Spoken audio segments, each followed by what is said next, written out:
نشاهد هذه اللقطة من ميسي اليمن، ميسي العرب الصغير، اللاعب الرائع الذي يتفنن هنا في عمل الكنترول بالكرة.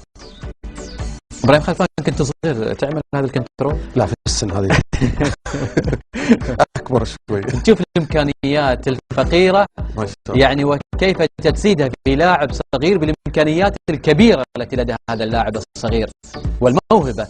كابتن ابراهيم خلفان واضح بانه يعتمد على الرجل اليسار في التعامل مع الكرة، وانا دائما ما اقول ان اللاعب الذي يلعب برجل الشمال يكون يعملها سعد الحوطي، كان صغير يعملها سعد الحوطي.